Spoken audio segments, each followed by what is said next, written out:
ಉಡುಪಿ ಜಿಲ್ಲೆಯಲ್ಲಿ ಪ್ರಥಮವಾಗಿ ಹೊಗೆ ಚಿತ್ರ ಪ್ರದರ್ಶನವು ಧಾರವಾಡದ ದಾನೇಶ್ವರಿ ನಗರದ ಹೊಗೆ ಚಿತ್ರ ಕಲಾವಿದ ಮಂಜುನಾಥ್ ಬಾರಕೇರ ಅವರಿಂದ ಇತ್ತೀಚೆಗೆ ಬೈಂದೂರಿನಲ್ಲಿ ನಡೆಯಿತು. ರಾಜ್ಯದ ಪ್ರಥಮ ಹೊಗೆ ಚಿತ್ರ ಕಲಾವಿದ ಎಂದು ಹೆಸರು ಪಡೆದಿರುವ ಮಂಜುನಾಥ್ ಬಾರಕೇರ ಅವರ ಪ್ರದರ್ಶನವು ನೋಡುಗರ ಗಮನ ಸೆಳೆದು ಮೆಚ್ಚುಗೆಗೆ ಪಾತ್ರವಾಯಿತು.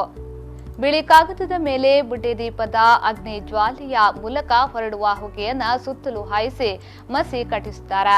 ಆ ಬಳಿಕ ಅದರ ಮೇಲೆ ರಚನಾ ಪರಿಕರಗಳನ್ನು ಬಳಸಿಕೊಂಡು ಕಲಾವಿದರು ಚಿತ್ರ ರಚನೆಯನ್ನ ಪ್ರೇಕ್ಷಕರ ಮುಂದೆಯೇ ನಡೆಸುತ್ತಾರೆ.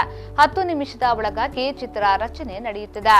ಹೊಗೆ ಚಿತ್ರ ಕಲಾವಿದ ಮಂಜುನಾಥ್ ಬಾರಕೇರ ಅವರು ಧರ್ಮಾಧಿಕಾರಿ doctor D Veerendra Hegde, doctor APJ Abdul Kalam, ಸಾಧು ಸಂತರ ಶಿರೂರು ಜೆಸಿ ಅಧ್ಯಕ್ಷರಾದ ಪಾಂಡುರಂಗ ಅಳ್ವೆಗದ್ದೆ ಹಾಗೂ ಉಡುಪಿಯ ಸಮಾಜ ಸೇವಕ ನಿತ್ಯಾನಂದ ಬಳಕಾಡು ಅವರ ತದ್ರೂಪಗಳನ್ನು ಹೊಗೆಯಲ್ಲಿ ರಚಿಸಿ ಚಿತ್ರಗಳನ್ನು ಪ್ರದರ್ಶಿಸಿದ್ರು.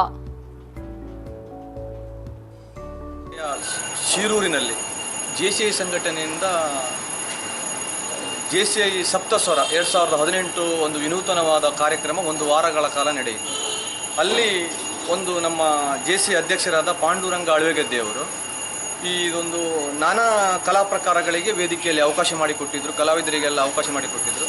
ಅಲ್ಲಿ ಒಂದು ನಮ್ಮ ರಾಜ್ಯದಲ್ಲಿ ಪ್ರಥಮ ಕಲಾವಿದ ಹೊಗೆ ಚಿತ್ರ ಕಲಾವಿದ ಎನ್ನುವ ಮಂಜುನಾಥ ಬಾರಕೇರ ಇವರಿಗೆ ಒಂದು ಅವಕಾಶ ಮಾಡಿಕೊಟ್ಟು ಅವರು ವೇದಿಕೆಯಲ್ಲಿ ಹೊಗೆ ಚಿತ್ರವನ್ನು ಪ್ರೇಕ್ಷಕರಿಗೆ ತೋರಿಸಿ ಒಂದು ಗಮನ ಸೆಳೆದ್ರು. ಅಂತ ಹೇಳಿದರೆ ಬಿಳಿ ಕಾಗದದ ಮೇಲೆ ಹೊಗೆಯನ್ನು ದೀಪದ ಅಲ್ಲದೆ ಸಾಮಾಜಿಕ ಸಂದೇಶವನ್ನ ಚಿತ್ರರೂಪಕವಾಗಿ ನೀಡಿ ಪ್ರೇಕ್ಷಕರಿಂದ ಚಪ್ಪಾಳಿಯನ್ನ ಗಿಟ್ಟಿಸಿಕೊಂಡ್ರು.